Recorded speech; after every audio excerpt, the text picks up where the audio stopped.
I've been a fan of anime practically my entire life.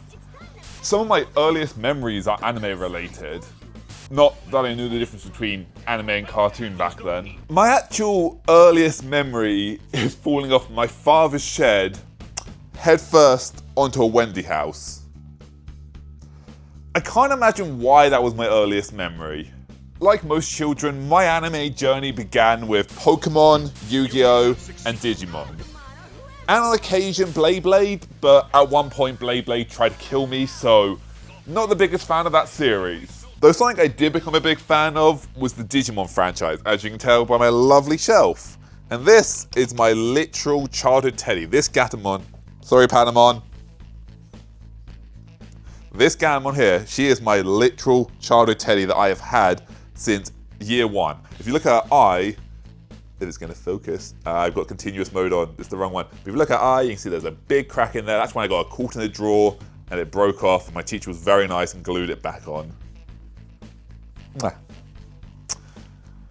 And funny enough, in one way or another, a lot of my anime journey can be tied back to Digimon. If, like me, you grew up in the early 2000s, you probably remember there was no Crunchyroll. There was no anime available. There was no words. There was no available streaming service to watch anime on in the UK. If you wanted to watch anime, there was only two ways. One, wake up at 6 AM on Saturday morning in hopes that today is one of the days that anime was being shown on TV. Or two, have someone bless you with a VHS copy of wherever the hell I put it. There it is. Have someone bless you with a VHS copy of the series, which was often done by finding them at a car boot sale. And yes, this is my literal VHS copy from when I was a child that I'm pretty sure my mother did get at a car boot sale for me. Speaking of being given VHS, when I was about 7 years old, my father gave me something. As soon as I remember where I put it.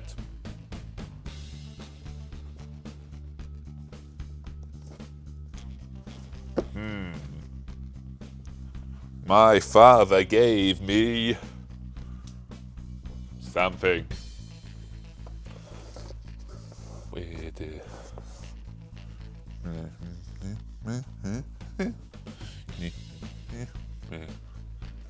This! My father gave me this! Why did I put it behind there? He gave me this copy of Ghost in the Shell.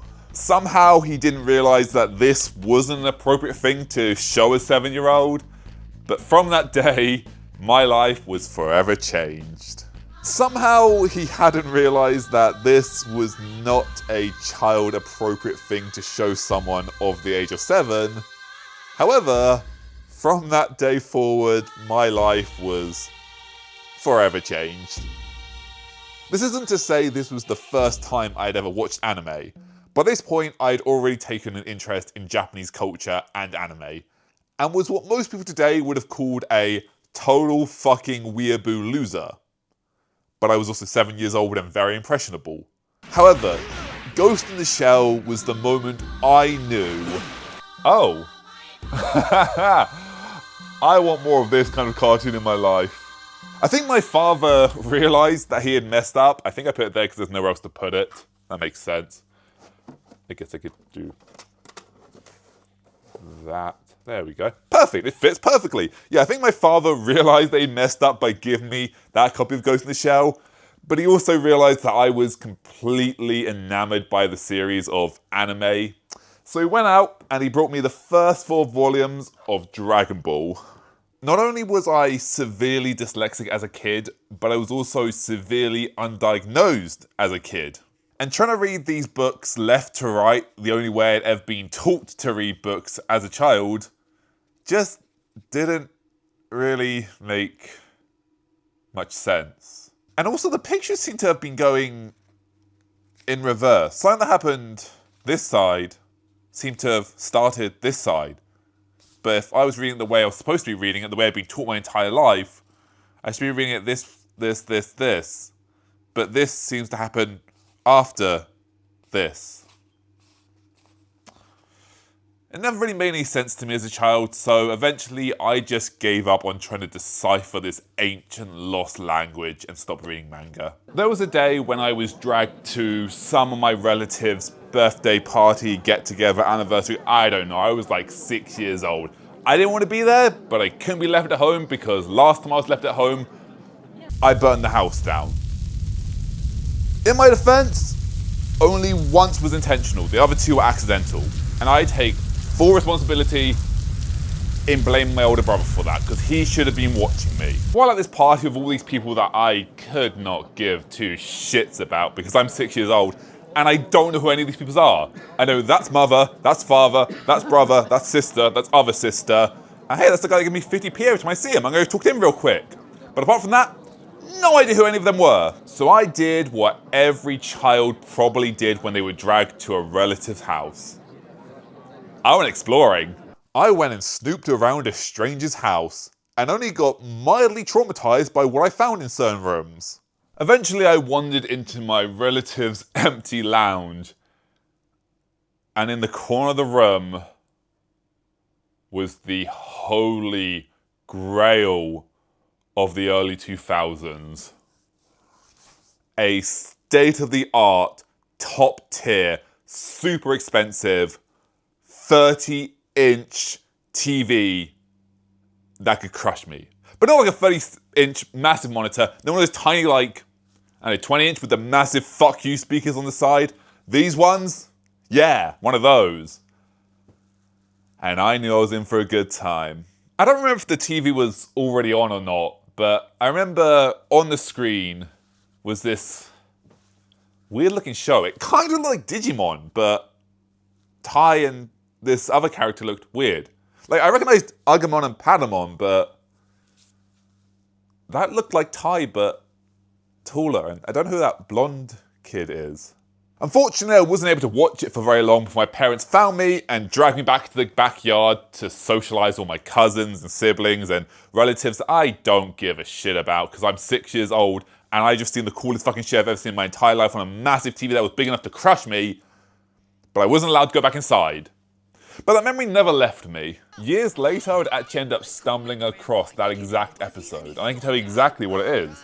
It was Digimon Adventure 2, episode 41, and it's an episode where Tai and TK go to France and fight the Mamimon. And this scene, right here, this is the exact scene I saw all those years ago. And it was really surreal actually seeing it and being like, hey, that's the thing from years ago. It wasn't a dream. It was real. I didn't imagine it. You remember that? Imagining a series that turned out to be real, but no one else seemed to remember it and you couldn't find it? Crazy times. Like most children who grew up in the early 2000s, outside of Yu-Gi-Oh!, Pokemon and Digimon, which occasionally played on Saturday morning Cartoon Network, the only other exposure I had to anime was Ghibli.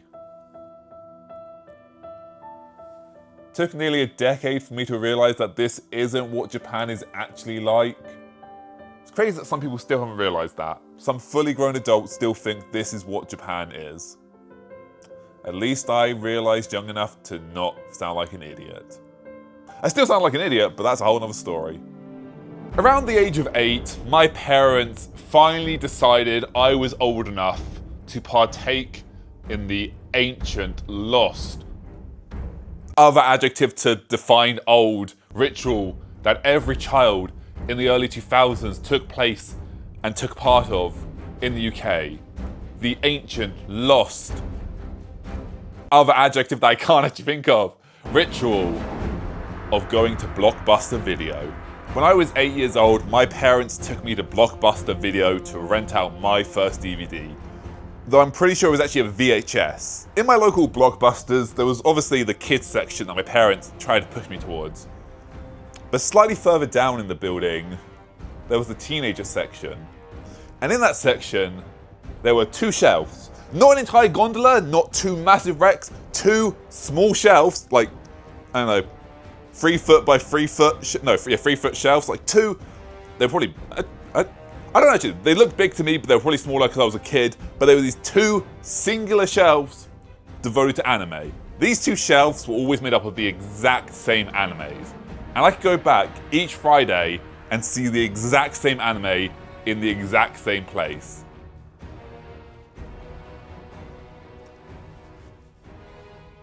Which I now realise saying aloud is obvious because it's a fucking Blockbusters and, you know, it's a rental service. They rented out the DVDs and then returned them, and then the Blockbuster employee put them back on the shelf. I may have been dropped on my head as a child. That's my excuse for not realising that beforehand. Either way, on those shelves, there was always the exact same mainstream, as much as anime was mainstream back in the day, box sets. There was Yu-Gi-Oh!, there was Pokemon, there was One Piece, and there was Naruto. I'm pretty sure there was additional series as well, but I don't remember them. But I remember seeing the front cover for Bleach. I don't know which one it is. It's the white clothes with like the black spiky hair and I think it's got an eye patch. I remember seeing that front cover very vividly. I remember that box set like so clearly. I remember seeing that all the way back then. I don't remember the rest. I feel like one was Inuyasha. I feel like I see red and white, like the red outfit and the red hair. But yeah, there was a very limited selection of anime back then. If I wanted to watch anime, those were my only choices. Outside of Saturday morning cartoons, which just played a random cartoon anime that I didn't even get to pick, unlike kids today who can pause live TV. Spoiled little bastards. Do you remember how revolutionary that shit was when you were a kid? Do you remember how awesome it was as a kid actually, before you could pause TV? When like you'd be waiting for the cartoon break, you're like, gotta pee, gotta pee, gotta pee, gotta pee, gotta pee. You run off suddenly, you run off, gotta pee, gotta get, fuck, just got a fucking massive electric shock. Oh, wow, that fucking hurt. Oh, I was doing a bit, but Jesus Christ, fuck. It's got a massive electric shock from my big toe. That was, wow. Oh, Jesus Christ. Whew. That hurts, it tingles. Ah, Jesus.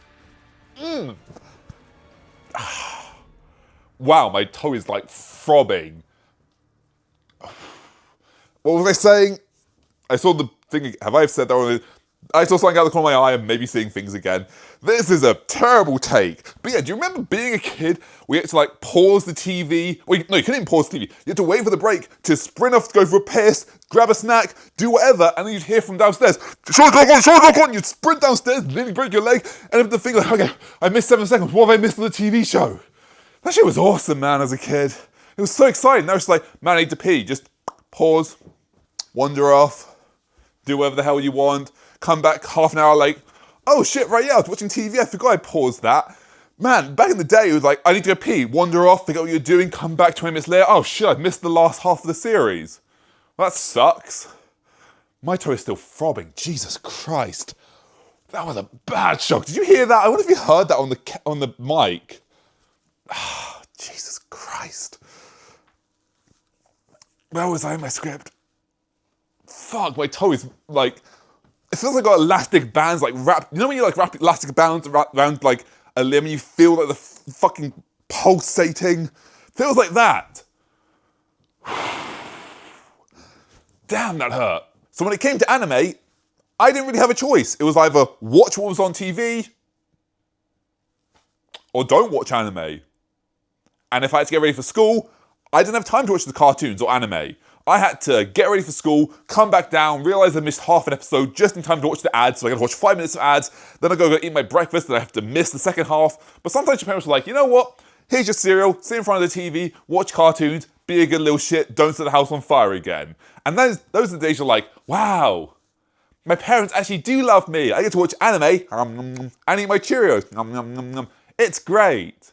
Then as an adult you realise, yeah, they just wanted you to stay still, and it wasn't because they loved you, it's just because they wanted you not to wander off and set the house on fire again.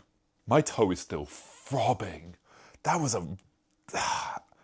I guarantee you actually probably heard that on the mic, right? I'm surprised is my sock actually singed? Nope.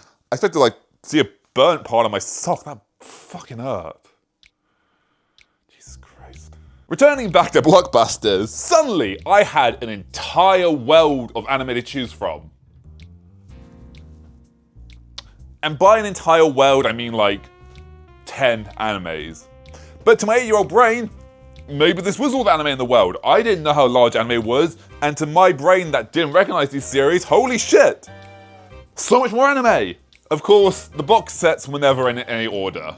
They would have the box sets, and there'd be Volume 1, Volume 3, Volume 7, and Volume 9, but then, you know, what about the episodes in between? Yu-Gi-Oh! Was great. I remember it very vividly. The episode was... I'll be right back.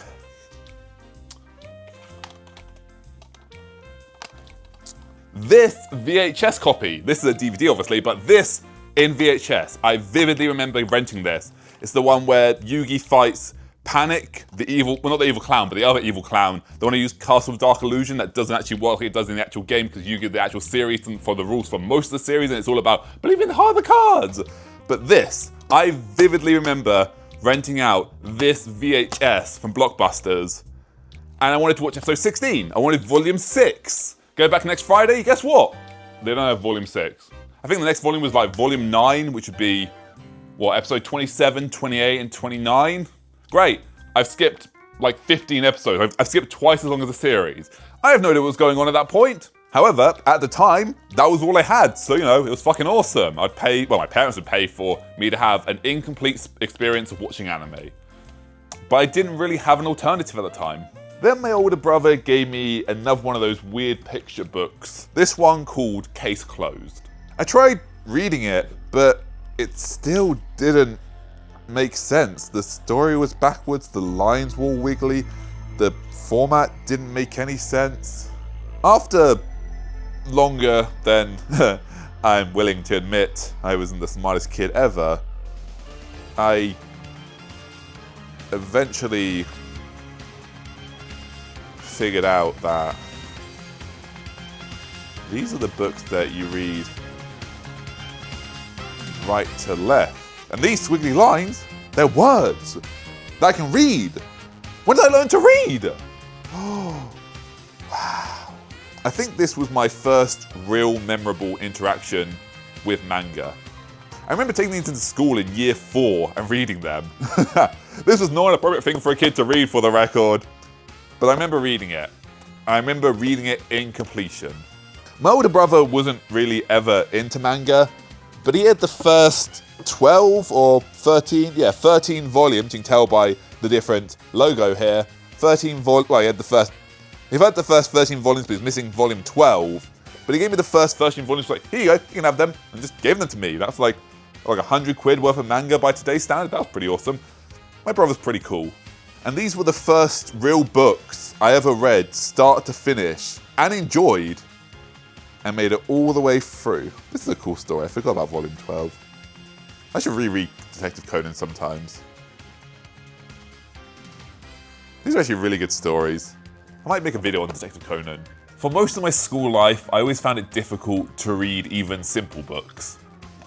But then, once I had manga, and once I understood it, I was reading a volume a day. I probably read more books in the span of a month than my entire class did in a year. Because I had manga. Granted, a lot of it is pictures, but I was still reading it. And they do say a picture's worth 1,000 words, so for every panel I was reading 1,000 words, so I think I read a lot more words than anyone else in my entire year, probably combined did. Because I'm that much of a narcissist to believe that. Jokes aside, I read so many books because I read manga. And it was probably Case Closed that actually got me into creative writing in the first place. And if my brother hadn't given me this channel may not have existed. In hindsight, I probably wouldn't recommend giving Case Closed to like a 8 or 9-year-old. But hey, I am who I am now because of it, so blame my older brother for anything you don't like about me. I've also definitely read hundreds, maybe? Let's think, yeah. Close to 100 more books than I ever would have done. Actually, you know what? Yeah, easily over 100. I've read easily over more than 100 books than I ever would have in written word. Sure, they're pictures, but they convey the feelings. Though my father was actually once called into school because they were concerned about my knowledge of how to kill people. That's not a joke or a bit for this video, that actually happened. My father being my father, though, he didn't care. And not that he didn't care, but he wasn't angry or he wasn't annoyed or he wasn't mad at me. He just kind of went, Dan, it's okay to know this shit. Well, it was like, Dan, it's okay for you to know this, but maybe don't tell your classmates how to disembowel a person. That's a word you probably don't know. Why do you know that word, you little shit? Yeah, I read a lot of Case Closed then. Legitimately, yeah, I remember my science teacher. I don't remember what she was called, but I remember the science teacher. I remember what she looked like. She was like, hey, after class, she was like, Dan, do you have a moment for us to talk? I want to ask you about the stuff you said in class. I don't remember the exact wording. She's like, I was like, oh yeah, I'm reading these books about murder. Oh, okay. That's fine. And then like 2 days later, my father showed up for like a meeting after school, like, hey, by the way, your son knows a lot about murder. We're a bit concerned about that. And my dad being my dad was like, yeah, it's fine, Dan. It's fine. You can know about stuff. Just don't tell your classmates about it. We good? We good. Okay, let's get out of here, son. When my 9th birthday came around, my birthday presents were Volume 4 and Volume 5 on VHS of Digimon Adventure 1. Digimon. Digital Monsters. I really should get my VHS player out. I want to rewatch these. It'd be fucking awesome. And of course, being my birthday, did I go to a birthday party? Did I have a big celebration? Did I do anything social? No, I binged both of these and played Chibi Robo on my DS. Chibi Robo Park Patrol. Fucking amazing game. Didn't realize I had the volume up, so I just kind of messed around a bit and then I watched both of these and had a really good time. But then I got to episode 15 where Tai gets the Crest of Courage after skipping the Gizamon. And it says to be continued. But that's the end of Volume 5, so I'm going to need Volume 6 now. So what do? I do what any self-respecting child would do in the early 2000s. I went to my father's eBay account and I looked up Volume 6. But something weird happened. When I was looking at Volume 6 to check out Digimon Volume 6, there was no Volume 6. Weird. The reason behind this is they never actually released a Volume 6 of Digimon on VHS. They released the whole box set. That's Digimon Adventure 2, whereas Digimon Adventure 1, I must have put it somewhere else. But they released the DVD box set, but no VHS. After Volume 5, they jumped to like the Dark Masters arc. But if you do look up Volume 6 on Google, you get this really cool Reddit post that shows these super cool VHS copies of Volume 6 to 11. But these aren't real. Even so, it is super cool to look at, but there are some minor inconveniences. Inconsistencies. Not inconvenience. This is a fan-made thing. There's no inconvenience here. They're just love and affection. If you look at Volume 7, which would be episode 19, 20, and 21, it shows Sudamon. But Sudamon doesn't show up until episode 36, and Volume 9, 10, and 11 have Demi-Vmon on, despite not showing up until Adventure 2. To my 9-year-old brain, obviously, if there is no episode 16, that must mean Digimon ends after episode 15. There is no episode 16. I spoke to my brother about this, and he seemed to disagree. He was convinced there was an episode 16. He was convinced there was an entire series beyond episode 15. But to me, I was like, no. I've looked it up. There's no episode 16 to be brought, so obviously, there's no Digimon. And we argued for a little bit until he eventually showed me to this new, weird website called YouTube. And in the search bar, he typed in Digimon episode 16. And right there, in all its majestic glory, was Digimon S1 E16, The Arrival of Skull Greymon, Part 1 of 3, Eng Dub, Espanol Sub. Man, those were the best days for anime, right? When you just watch full series on YouTube. Fucking illegal, very highly illegal, pure piracy and definitely not okay. But man, as a child, that was fucking grand. Suddenly, my eyes were opened wide. If I wanted to watch more anime, I could legally do so with this new website that my brother had shown me. Because there's no way my older brother would have done anything illegal. He's not a criminal, so obviously it must be legal to watch on this website. To be fair, as a child, I probably didn't understand the concept of piracy or illegality, illegalness, illegality,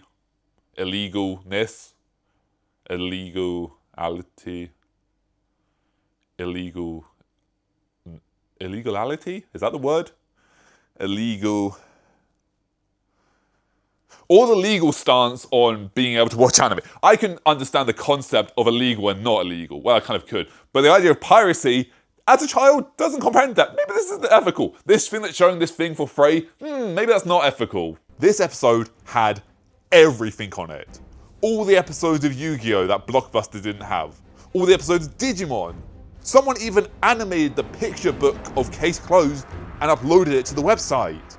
It was wild. That night, I stayed up all night watching as many episodes of Digimon as I possibly could. And by all night, I mean like an hour and a half before my bedtime at 8 p.m. From that day on, if I wanted to watch anime, I legally could on this brand new website. There was no legality involved here. Actually, no, there was no legality involved there. No legal issues involved here. It was totally legal to watch as much Digimon and other animes as I wanted on this website. To be fair, my brother was like 13 when I was 8. I don't think he understood the idea of illegal piracy either. I just think he saw this website and was like, hey, I'm going to prove my brother wrong because that's all we did as siblings. And he was like, yeah, here you go. And I was like, okay, cool. I'm going to sail the 7 seas for the next like 10 years before I realised it's actually a bad thing to do and maybe not the best thing to do. A year later, my parents decided I was finally old enough to have my own laptop. And I discovered, well, you give a child a laptop, they will discover a lot of stuff on the internet that maybe they weren't supposed to. But I did also discover this website called DBZ Zone. Not Dragon Ball Z Zone, but it's long since gone. I've tried finding screenshots for this video, but it doesn't exist anymore. But it was this amazing website with just the words DBZ / or hyphen zone in like a green neon text in like a bubble. It was a weird website. But when I entered onto this website, there were pages and pages and so many pages of anime that I could just watch for free. Didn't have to pay for anything. It was just there. I no longer needed to know the name of the show I wanted to watch or look up. I just had to click on it. I saw something I liked. Yeah, I'll watch that. In that moment, my anime world exploded. No longer were there only a dozen or so animes in existence. Now there were, I don't know, how many pages does this have? And in essence, infinite amount of anime to watch. Many of which were in this, I just spat fucking everywhere, didn't I? That was fucking revolting. Jesus Christ, I just spat literally everywhere. I'm so sorry you see that. Many of which were in this weird language I didn't quite understand. And being highly dyslexic, couldn't even read if I had the subs on. If they even had sub, because this was a totally legitimate website that I was watching this on, totally, and they had totally legitimate subs. Among all these animes, there was one particular anime that existed called Mega Man Battle Network. And it was the anime version of the video game Mega Man Battle Network. Battle. Why do I have so much trouble saying battle? Mega Man Battle Network. And I loved this game growing up. It most certainly does not hold up today, but that's another video topic idea. Even so, I binged Mega Man Battle Network. I did it again, Battle. Why can't I say battle? Even so, I binged Mega Man Battle Network, the anime, until the episode where it stopped getting dubbed. And I think this was also around the same time I unintentionally discovered Digimon Tamers. But I watched the last episode first and saw the giant Jerry flesh head. And that shit freaked me the fuck out. I didn't even realize it was Digimon. I thought it was some knockoff series because it never occurred to me that Digimon had additional series with additional stories. Do you remember that scene though? Do you remember the hand puppet scene? Holy shit, Digimon Tamers like fucked me up as a kid. There was a lot of dark shit in that series. Digimon Tamers is actually a surprisingly dark series. I wonder if the series holds up today. Someone should make a video on that. As amazing of a service as DBZ Zone was, it also had a limit on how much a free user could watch, where you could only watch 1 hour of content every 24 hours. Which, thinking back on it now, is fucking hilarious. This illegal pirate site wanted you to just sign up and pay them to watch illegally downloaded pirated software that they did not own. Not software, content that they did not own. That's fucking wild when you think about it, man. This was annoying, but I also found out there was a super easy workaround for it. Because when I got my laptop, my older brother also gifted me with a code for the game Plants vs. Zombies. A strategy-based survival game where you use plants to fight off the zombie invasion. The game's pretty good, and honestly it does actually hold up to this day, I would say. One of the features in the game was the garden. An optional extra mini-game-like income thing where you can grow plants that zombies drop. And each plant that you grow drops coins that can be used in Crazy Dave's shop.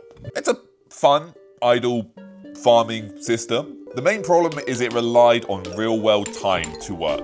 Every time you watered your plants, they would drop either gold coins or diamonds. However, this could only be done once every 24 hours in real time. Fortunately, there was actually a really easy workaround for this. You just click on your computer's internal clock and change the date to the next day, apply OK, and when you relaunch the game, hey, it's 24 hours later and you can farm more coins. Turns out this exploit also worked for DBZ Zone.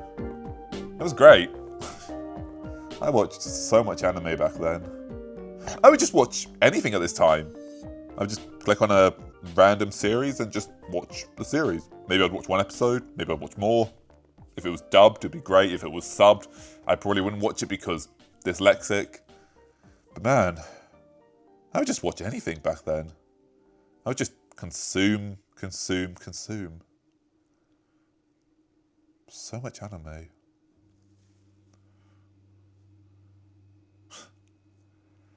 Back then, I couldn't get enough of all these amazing, unique stories that I'd never seen before. These commonplace tropes and generic ideas that I recognize as patterns nowadays. Looking at these series, I didn't recognize them. I didn't know what they were. They were the first time I'd seen them. To me, they were brand new. I'd seen the kind of stories that I'd never seen before on kids' cartoons. Stories that were targeted at a slightly more mature audience. It's crazy. Like, a lot of this content is trash nowadays, but back then, this shit was awesome. I also want to remind you that this was during the dark ages of anime. Or at least the first the early 2000s dark age of anime. Where liking anime was extremely unpopular, and it wasn't mainstream or cool to talk about. In fact, you were probably bullied if you talked about anime. Nowadays, anime is so mainstream that you're almost bullied if you don't watch anime or haven't watched the latest episode, whatever the trending fucking series of the season is. But back in the long time ago of my childhood, of like 15 to 20 years ago, nobody was talking about anime. That was way too much theatric there. But yeah, back when I was a kid, no one was talking about anime. YouTubers who talk about anime didn't really exist. It was still a new thing. Anime was still relatively unknown. Unlike today, where people are loud and proud about their fandom, some more than others. Trash! Sorry, got something stuck in my throat. Trash. It's not that bad. Zombies! Jujutsu Kaisen's not that bad, but I don't know. It's not for me. I don't think it's a bad series. It's just not for me. And the fandom has kind of become fucking toxic. Not all of them, but the loudest voice is often the smallest minority, but they're also the loudest voice, and damn, Jujutsu Kaisen has become toxic. What was my point here? Yeah, I crawled through glass so you can run on rubber. I don't think that's a saying. But be proud that you can be loud and proud about your anime weebiness. Because I couldn't as a teenager, I couldn't as a kid, I can even as a young adult. But now it's mainstream and you're cool if you like anime. I loved anime, and I could not get enough of these amazingly new, unique stories that at that point I had never seen anything like before. Being 10 or 11 at this point. I wanted to prove how much of a grown-up I was. I was no longer a little kid. I was in double digits. And then my mind suddenly went all the way back to like 4 years before that, maybe even 3 years, when my father gave me that copy of Ghost in the Shell. And I suddenly remembered that, hey, maybe there's more anime like this. Maybe no anime is like action, family-friendly, safe stuff. Maybe there's some darker anime out there. And yes, to a 7-year-old brain, Ghost in the Shell was dark. To be fair, it is a pretty dark movie, topic-wise, but to a 7-year-old, the graphics were pretty dark. Case Closed is a relatively gory anime, but I wanted to see more. So I googled goriest animes out there, and in 2008, 2009, I was presented with the most fucked up, goriest, darkest, most inappropriate content for 11-year-old ever. The most fucked up anime you've ever seen. Like Gantz, Elfen Lied, Death Note, and Higurashi. That real hardcore shit. That's right, I'm no longer a little kid. I'm ready for the grown-up anime. Not that kind of grown-up anime. Put the tentacles away and step away from the schoolgirl. Get out of my flat. Fuck off. How'd you even get in my flat? I'm gonna hit you with a fucking stick. Come here. I'm not entirely sure if the bit that I did earlier in the recording has been played in this video yet. That was unintentional. That bit was scripted, but it's going to play really well into the other bit if it hasn't been done yet. Suddenly, a whole new world of anime had been opened to me. The newest, bloodiest, goriest, most depraved, dark, fucked up, gory, bloody content I've ever seen in my life was right in front of me, and as a 10 or 11-year-old, I definitely shouldn't have been watching it. But fuck, man, that shit was good.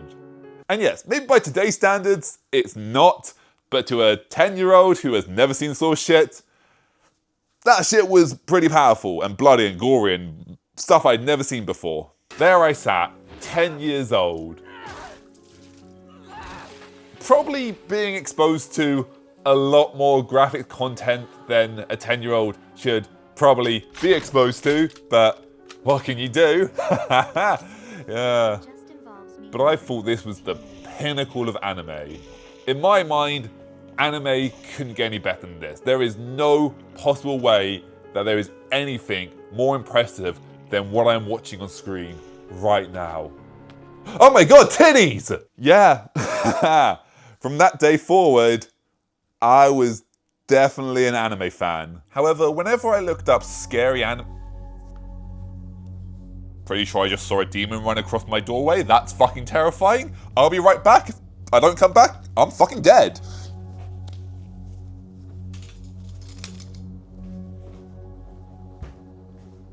Hello?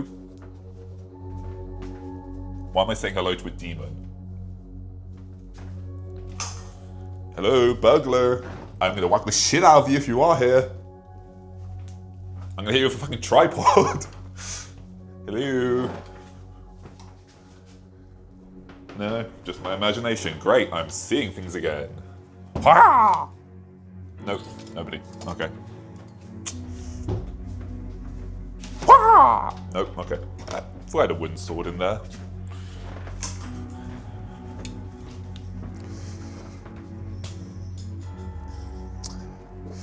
Don't worry, it was just my imagination playing tricks on me, seeing things run across my doorway. That's not problematic at all. Haha! What was I talking about? Ah yes.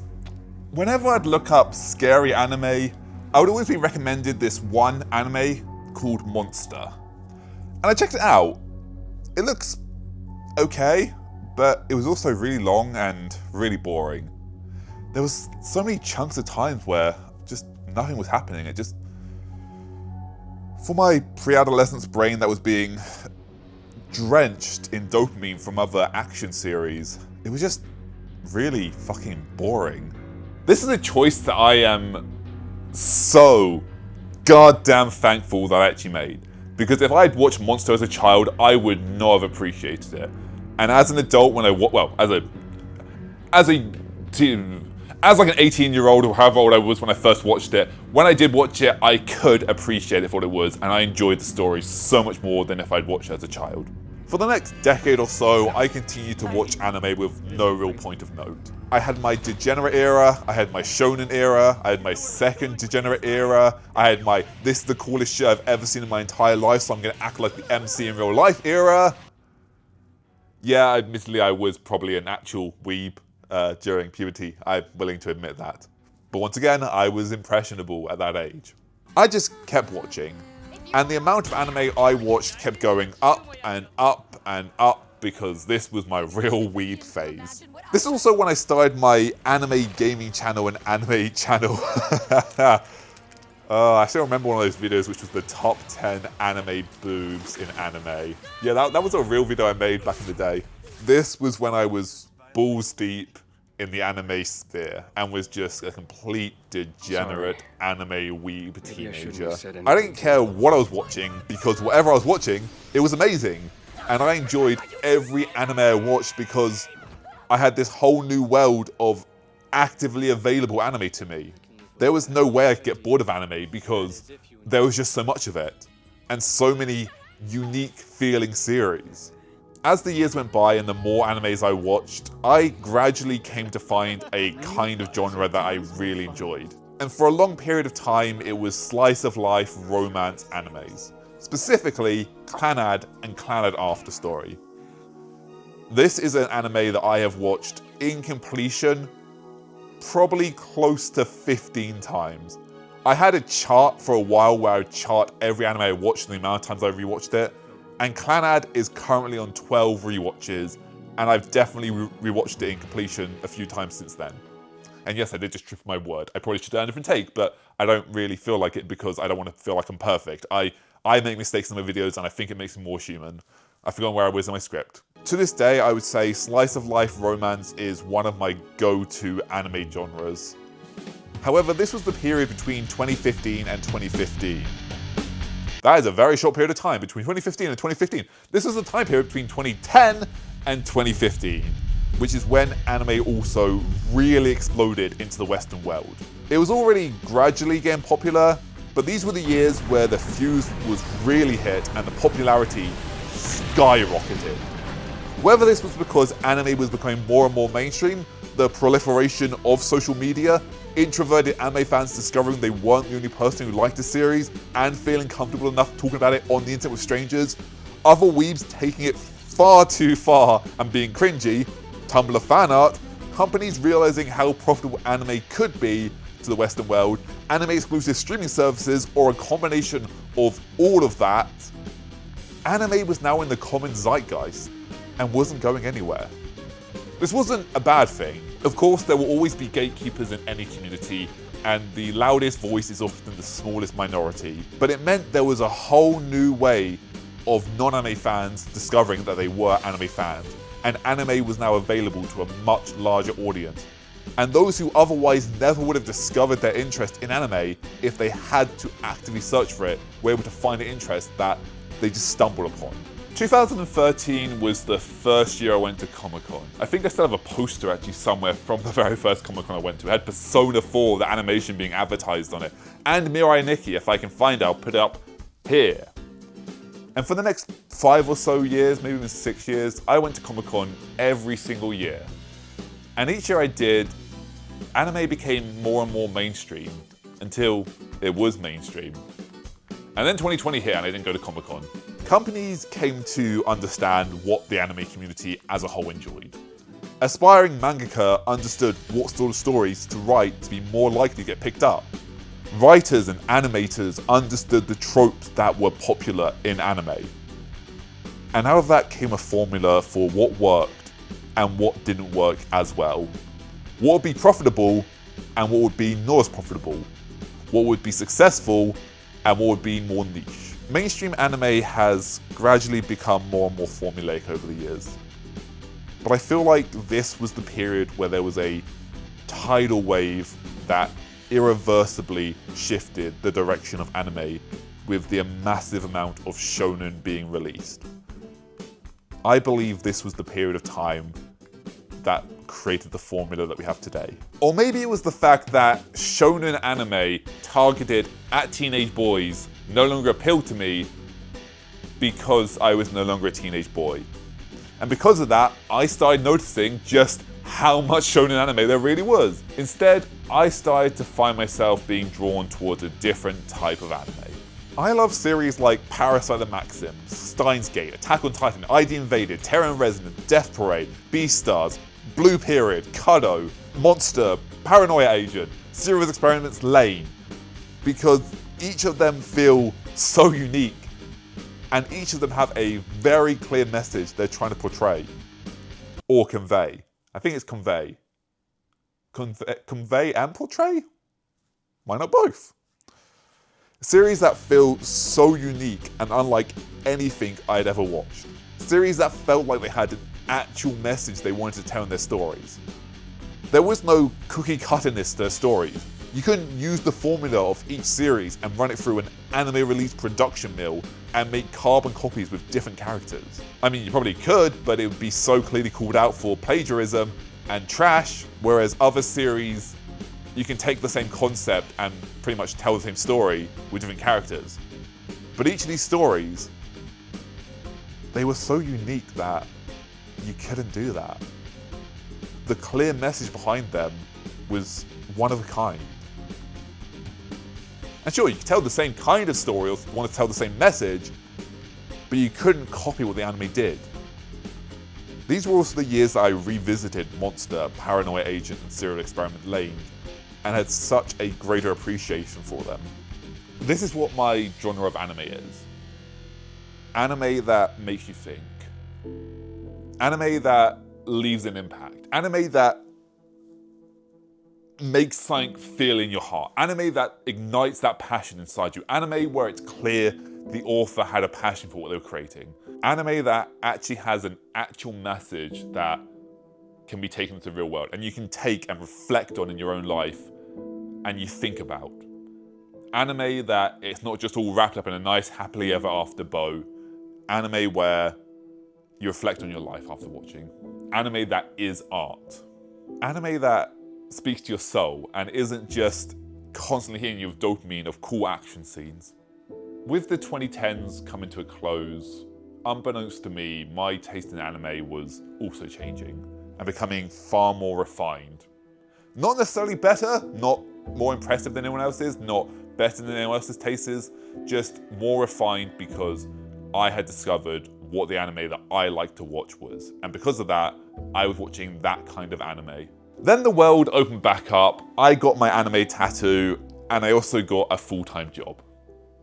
To be fair, I'm skipping ahead like 4 years there. It wasn't 2020 tattoo full-time job, it was like 2020, 2023 tattoo, then 2024 full-time work. But yeah, I got a full-time job, which I have now been working for over a year and brings us up to today, where I am watching far less anime than I did as a child, or even as a teenager, or even as a young adult. I am watching significantly less anime because many reasons. I'm passing on most of the new releases or the anime of the season because they just don't appeal to me anymore. I think they're probably great, I have nothing against them, they're just not my genre anymore. I'm also finding it harder and harder to find animes that I do actually want to watch, or animes that actually hit me in the way that I want anime to hit me. When I do find those animes, I know whatever the series is going to leave an impact on me for years to come. But they're hard to find.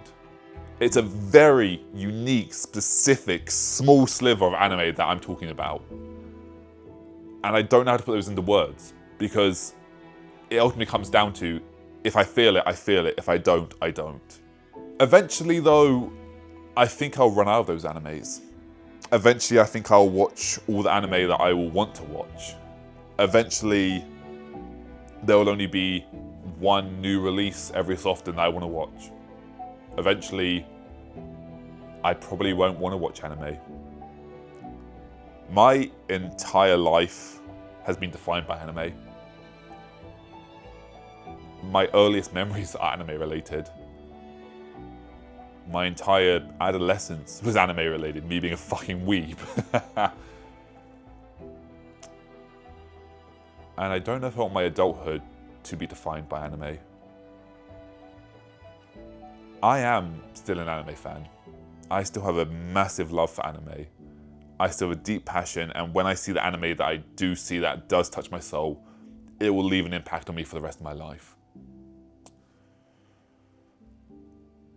But am I still an anime fan? And what does it even mean to be an anime fan? Am I still an anime fan? The simple answer is yes, but, and the more complex answer is what this video is going to be about. Recently, I made a video talking about how I became an anime fan. A journey casting over 2.5 decades. Check it out, it's pretty good, and it's the unofficial first part of this video. I was born in the late 90s, but I grew up in the 2000s. Before anime-exclusive streaming services, before anime cons were a big thing, before YouTube, Facebook, Twitter, and Reddit existed, before you easily had another place to talk about anime with other people. Unlike today, where you have almost every anime ever released available to us 24/7, the selection of anime when I was growing up was extremely slim. Like most people, the kind of anime I was a fan of in those days was any anime. Any anime at all. Any anime I could get my hands on. If I could see anime, that was the anime I was into. Which for me, was the VHSs of 90s animes. If you didn't live through it, you do not understand how rare anime was in the early 2000s, or even the mid 2000s, or even just the 2000s in general. Until 2010, anime was rare. These were also the years that I was getting into anime, where every series was a masterpiece, and I had never seen anything like what I'd seen before. During this time, I was an anime fan who would watch anything, because anything was anime. As I said in my How I Became an Anime Fan video, around the age of 8, I found my first totally legal streaming site, service, platform that was totally legal, and I dove into the ocean of anime that was now available to me. Then the 2010s hit. I became a teenager, anime started to become mainstream, and I made anime my entire identity. AKA, I became a total fucking weeb. Though I called myself an otaku because I was a weeb. I will fully admit I was a weeb, but I wouldn't say I was a weeaboo. I simply loved Japan culture, but I never renounced my British-Irish heritage, and I never wanted to be Japanese. I just wanted to live in Japan. It was during this period where, even though I was watching all the anime I could, I started to find anime that appealed more to me than certain other ones. And over the years, gradually became more and more selective with the anime I watched. I am nowhere near as big of an anime fan as I once was. And I think it comes down to 5 reasons, all of which are my own personal issues with the anime industry. The first is the fact that I just don't have the time to watch as much anime anymore. Unlike the days where I could come home from school at 3 PM and watch anime until probably close to 2 AM the next morning before sleeping for 5 hours, getting up for school, and coming home afterwards and doing the exact same thing, I am now an adult with a full-time job, and in my spare time, I'm a full-time, unpaid content creator, writing, editing, and sourcing clips for my videos. Because of this, I have a very limited amount of time to watch anime when I'm not actively making content with it. So if I'm gonna watch a new anime, I want it to actually be something I want to watch, and not just, I'll put this on in the background on my second monitor because it's a cookie cutter anime that I can predict exactly how it's going to play out because I've seen this scenario 100 times before in 100 different animes that are all different animes but all feel like the exact same fucking story. Where I can pay half attention to it while doing something else and still be able to follow the entire story. And honestly, the truth is, I don't really have much interest in watching most animes anymore because of the second reason. My taste in anime has changed and has become a lot more refined over the years. I want to watch something that meets my refined filter of what I want to watch nowadays. This isn't to say I think my taste in anime is better than anyone else's or that my refined taste is better. I just know what I like now, and I don't really enjoy the series that I once did when I was still discovering anime, but that doesn't make my anime taste better or worse than anyone else's. I really miss the days when I could watch any anime and enjoy it. I miss the days where every series felt unique and unlike any other story I had experienced. I miss the days when anime still had that magical feeling to it. I miss the days when anime was still shiny and new. But that's not who I am anymore. I've been watching anime for over 2 decades now. Ultimately, the reason I have always watched anime was to feel something. As a kid, getting into anime for the first time, it was that rush of excitement from this new, strange kind of media.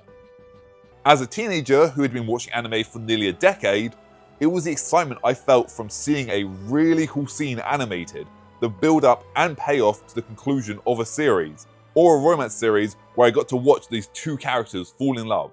As an adult, the anime I like nowadays are animes that actually have a message they want to say. Animes that will make you reflect on your life. Anime that will actually change how you see the world. Anime where you can feel the passion of the author. Anime where it's clear the author had a story they wanted to tell, that they truly put their passion into writing, and thought about how the world the story is written in would work, and wrote with that in consideration. I want to watch anime that makes me cry with how beautiful the story was, smile at the journey I've just experienced, or stories that after the final episode has ended, the only thing I can do is sit there in silence for a few minutes and reflect on what I've just experienced.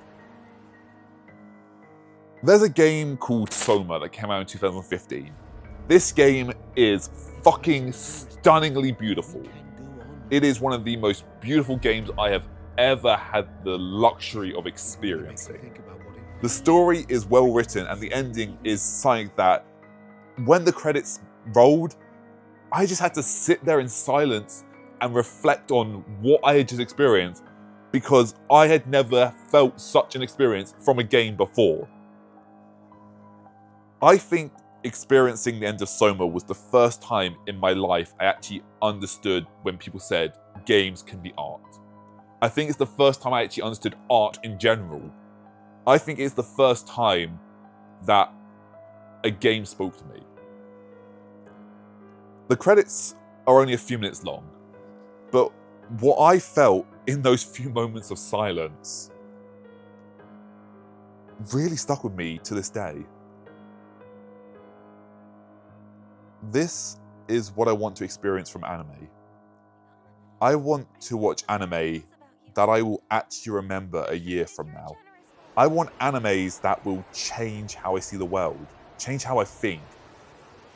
I want animes that touch my soul.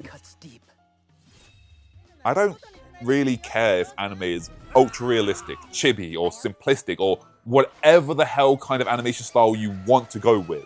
As long as the story is good and I can feel the passion behind the author, that's all I care about. But those are hard to find because of the third reason. I'm no longer the target audience for the vast majority of anime. The largest percentage of anime is aimed towards a teenage boy to young male adult audience. I'm nearly 30. I haven't been in that demographic for over a decade at this point. I'm 28 right now. 10 years ago, I was 18. So 10 years ago, an entire decade ago, I was right on the edge of no longer being the demographic. When I was a teenager, it was awesome because it felt like every anime was made specifically for me. And in some regards, it was, because the vast majority of anime was made to target a demographic that I was in at that time. The anime wasn't made for me, it just so happened I was in the demographic the anime was targeted at. Yes, there are still so many amazing animes out there that I love so dearly, and there are probably hundreds of anime that would be perfect for me. Probably even thousands. There is so much anime out there. But the anime industry is so large now and oversaturated with cookie-cutter safe animes and other animes that I'm just not interested in. It's like looking for a needle in a barn full of haystacks. I have watched so many animes over my time of watching anime that have completely different stories and yet somehow have the exact same story. Animes that have in a completely different environment, completely different world, completely different time zone, completely different rules of the universe, but somehow feel exactly the same and follow the exact same story beats as 100 other animes. And I'm so bored of that. Shonen anime can be about anything. It just has to be targeted, well, by definition, it's anime that is targeted at teenage boys. But that anime that is targeted at teenage boys can be about anything. So why isn't it? Let me ask you if this sounds familiar. Hi, I'm a boy aged roughly between 10 and 16, and despite being a nobody in the subject, I'm actually a hidden gem with a heart of gold who will never give up fighting, will keep moving forward and protect those I care about, and have a massive passion for the thing that is a worldwide cultural phenomenon that the entire world seemingly revolves around. Through a series of events, I gradually become more and more involved in the thing, and gradually become more and more known, along the way bolstering everyone in my circle and striving to be better and never giving up. I end up encountering a rival who initially has a deep hatred for me and sees the world in a completely opposite way to me, but through a series of unlikely situations where we must work together, we end up building a mutual respect for each other. The rival comes round to my way of thinking, eventually becoming one of my closest and trusted allies, and like a brother to me, though they'd never admit it. Throughout my journey, I grow as a person and become more and more skilled until by the end of the series, I'm one of, if not the best person in the world about the thing. And I'm known worldwide, most likely being the person who has to save the planet from a threat related to the thing that somehow also threatens all of humanity. But at the same time, I cannot fault or blame any animation studio for making the exact same cookie-cutter safe stories. When you're running an animation studio that needs to make money to survive, the safest bet is to simply do what you know will work. It is the exact same in most forms of media. If your ultimate reason for doing something is money, what you will create will be whatever will tick the most boxes with audiences while also being something companies want to partner with or sell. And I'm not faulting them for that.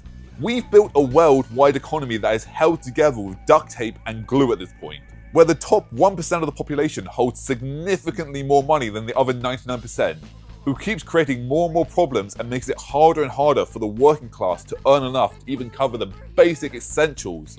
If you're running an animation studio that needs to have every anime they make at least make back the money they invested in it, if you take a shot on an anime that may not make your money back, there is no guarantee the studio will ever financially recover. And if that happens, potentially thousands of people will lose their jobs. And that's the same with anything nowadays. If you need to make the money to survive, you don't have the luxury of doing what you want. You have to do what you know will work. I will never, ever fault anyone for doing that. But if you have the luxury of being able to make that which you want and not have to worry about the financial ramifications, make what you're passionate about and don't just make something that will make money. I don't have the interest or time anymore to watch an anime that has the key progression points of 100 other animes, where if you forget the name of the anime and you ask Reddit by explaining the plot, they'll give you 50 more animes it could be that have the exact same plot, but none of them are the ones you're looking for. I love Digimon, as you can tell by my goddamn lovely shelf. But I don't know if I could go back and watch Digimon and enjoy it in the same way I once did. I don't know if I could enjoy Digimon, period. And I don't know if watching it will ruin the memory I once had of it. There is a part of me that wishes I could go back to the mindset of being able to watch whatever and enjoy it. But believe it or not, over the last 20 plus years, I have changed and grown as a person to the point that I can't be that person anymore. I physically am not the same person I once was. I'm also at the point in my life where I'm really loving reading manga over watching anime. There's something about the ritual of reading a manga that is so comforting to me. There are so many amazing mangas out there with such great stories that would make amazing animes, but they don't have a large enough audience and they're too niche to make the money back. And an animation studio can't risk making them if they know there is an extremely high chance they'll end up losing money on the project. Which leads me to the fourth reason, which is also entirely my own fault, as I've said at the start of the video, but I am so goddamn burnt out on anime. And I think it comes down to two factors. I do love anime. However, anime isn't what it once was for me. It's not a recreational activity to me anymore. In having a channel like this where I dissect and discuss anime, anime cannot be a recreational activity anymore. I have actively chosen to turn a hobby into work. That is fully on me. I am absolutely aware of that, and I was absolutely aware of that when I was going into this, and I knew it would happen when I started the channel. Even if I wanted to sit down and watch an anime I had zero intention of making a video on, if it actually is an anime that appeals to me, there will be something about it that part of my brain will go, you know, you could probably make a video on that. Not because I necessarily want to make a video on it, but because I want to talk about that thing. And the way I need to do that is by making a video on it. The second factor is, I've been watching anime consistently for over 2 decades. My entire adolescence revolved around anime. Some of my earliest memories are anime related. My entire life, in one way or another, has revolved around anime. I even have an anime symbol permanently engraved on my skin because I have been an anime fan for my entire life. Which leads me to the fifth and final point. What even is an anime fan anymore? This channel is finite. I've recently made a video talking about how I became an anime fan, and a video of am I still an anime fan? The video of how I became an anime fan was looking at my past with anime. The video of am I still an anime fan is looking at the present. And this video is going to look at the future. So, am I still an anime fan? As I explore in this video, yes, I am still an anime fan. I'm just a very selective anime fan now. That doesn't make me better or worse than other anime fans. It just means I like the kind of content that I like, and I know what I want to watch. And those are very specific kind of series. Very far and few between series. I think it's few and far between, isn't it?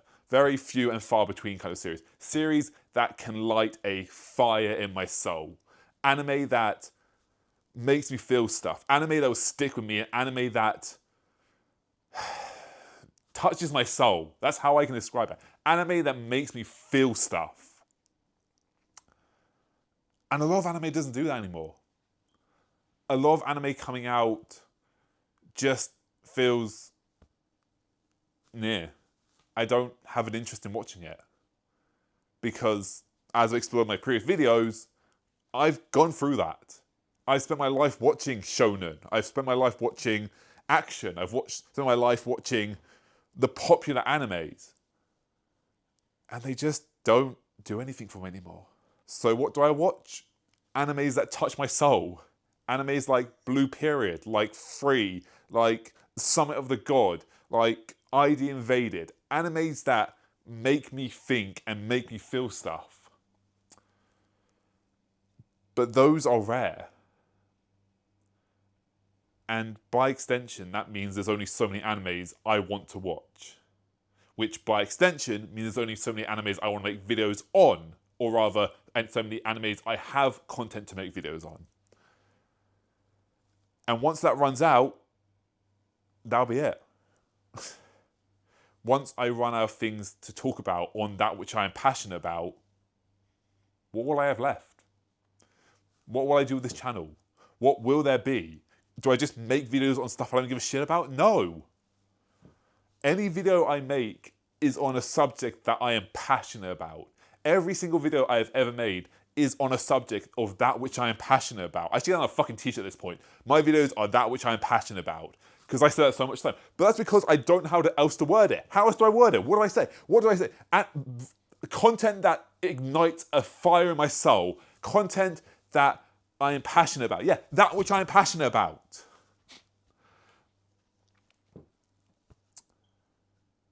And there's only so many videos or so many series that I want to talk about.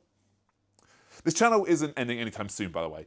I've still got probably a good year to year and a half, maybe even 2 years worth of content I want to make right now. And with each day, that grows or shrinks. Some videos I look at and go, that's not really me anymore, so guess I won't be making it. Or other times I go, hey, that's a good idea. Oh, I could do like 4 videos on that. Oh, that's a good idea. Oh, yeah. Other times I look at it and I go, that's interesting.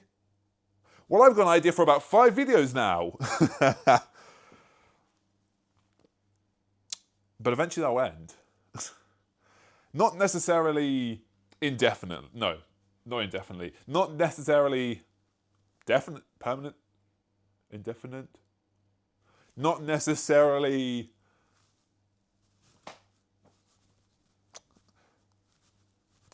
gone forever. Not necessarily will the channel be gone forever. Not necessarily will I be gone forever. There might be a time where I upload what I think is going to be my last video. And for all intents and purposes, impermanent? Indefinite. Why is the word I want? I don't know. I completely lost my train of thought. Choo choo. What was I talking about? Fuck. Yes, there may be a day where I upload what I think will be my final video ever. I probably won't know it's my final video, or you won't know it's my final video, or I'll be like, it's time for me to say goodbye. It's been a wonderful journey. Goodbye forever. It's like, here's a video of something I'm passionate about. Okay, next video is... I don't really have anything else to talk about. I guess I'll just leave it there. And then a few months go by and I'm like watching another anime. I'm like, hey, ooh, I want to talk about that anime. That's cool. Ooh, that's cool. I want to talk about that. And I'll upload another video. But they'll be extremely infrequent, I think. There's also the fact that, this is a whole other subject, that, man, I could do an hour-long video on this because, you know, I kind of already did and realised, man, I don't want to fucking upload that to my channel because that's just pure ranting. But I fucking hate the ecosystem of YouTube. I fucking hate where it is now. I fucking hate what the platform has become. And it's not fun. Making my videos is fun. Doing that which I'm passionate about is fun. But the ecosystem of what YouTube has become isn't. And there are many reasons for this. Many from YouTube, the company itself, with not giving a shit about creators, and many from those coming onto the platform and just making whatever popular just to ride a wave and just get the money. Not to make videos they are passionate about, but just to make that which will get them views, money, admiration, ego boost, or some profit, or some benefit, or making content not because they care about it, but because it's popular and will get views. Let's not go into that whole rant again, though. Any content I ever make will be because I'm passionate about it. But YouTube, as it stands now, it always makes me not want to upload. Because I'm not in this for the views. I'm not in this for the subscribes. I'm not in this for the fame. I gave up on trying to do YouTube as a job like 6 years ago at this point. Probably, no, 7 years. We're in 2026 now, aren't we? Like 2019 was the year I kind of realized, man, I don't really enjoy this and I don't want to do this. But I still have something I want to talk about. So I kept making videos.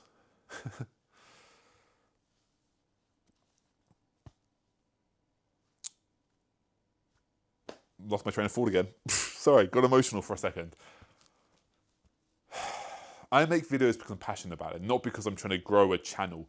The side effect is I do want the channel to grow because I want to be able to entertain more people. I want to share that which I'm passionate of or passionate about with the world. And the way to do that is to grow a channel that keeps reaching out and those who will enjoy my kind of content can find it. But I don't want to grow a channel to grow a channel. I want to grow a channel so I can entertain more people. I've said this before, I'll say it again, I'm sure I'll say it many more times. I don't give a fuck about fame or notoriety or influence or whatever the fuck people do YouTube for the vanity reasons for.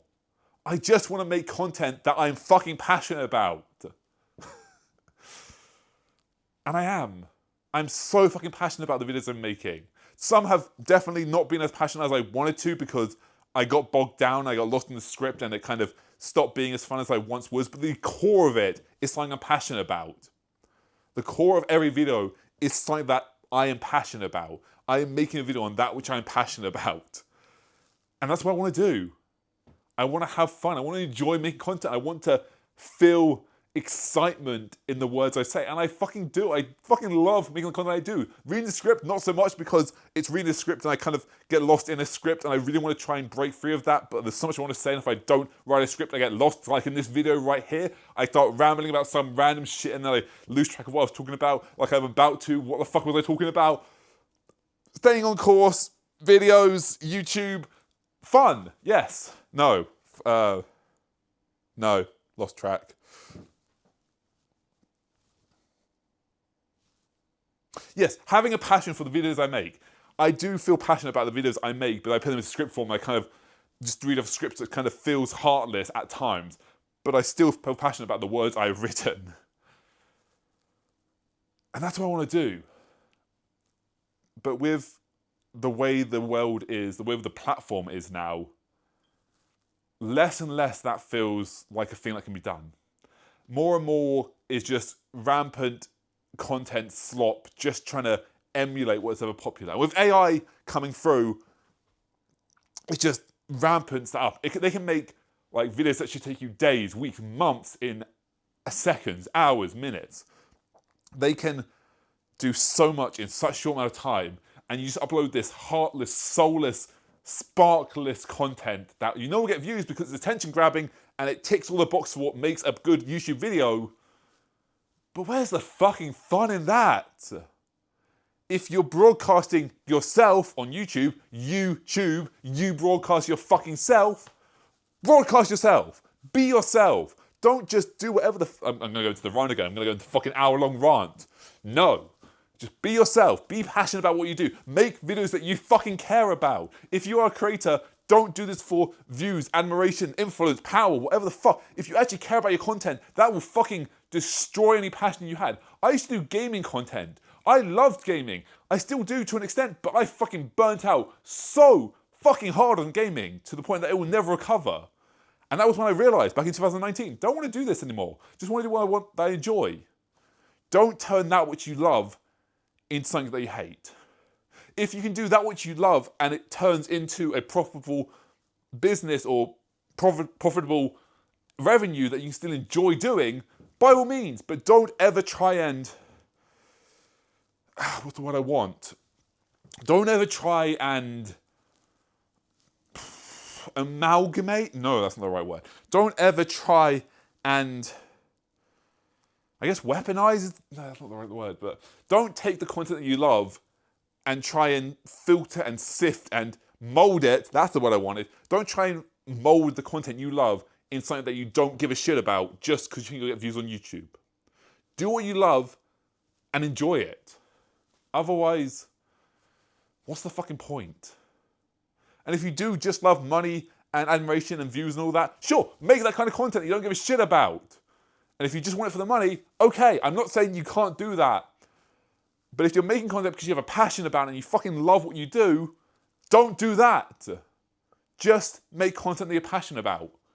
And I am so passionate about my videos. I fucking love the videos I make. I fucking love anything I talk about. I fucking love anime. But there's only so many animes I want to watch left.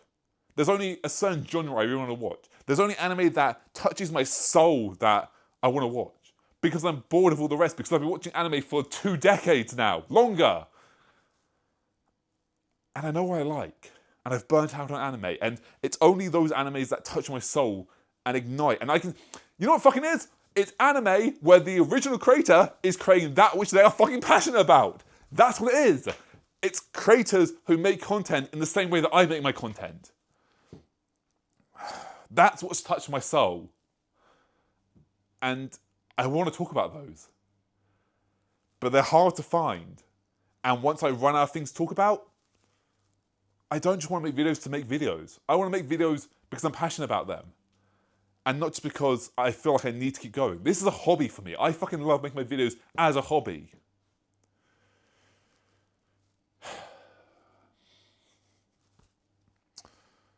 And once I run out of things to talk about, I will have to do something. Maybe I'll adapt. Maybe I'll change. Maybe this year I'll find something else that I want to do anime related that will surge forward for like 10 more years of content. Who knows?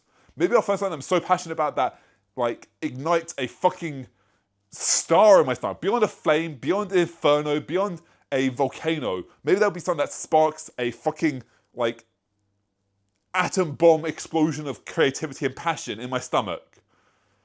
And that will drive me through for who knows how long. I don't. I just have to wait and see. But as it stands now, this channel is finite because I will only ever make videos on that which I'm passionate about. And once I run out of that, that's it. So enjoy the ride. Do what you love. Be passionate. Don't give in to cheap tricks or shortcuts, or don't sell what you love for something you don't care about. Don't sacrifice creativity for money. Do what you love and find another way to make money. Get a fucking job. Do something that will actually bring you income that allows you to do that which you're passionate about. That's all I have to say. I could say so much more, but I'll keep ranting. Point being, once I run out of things to talk about, this channel will effectively end. So enjoy the ride while you can.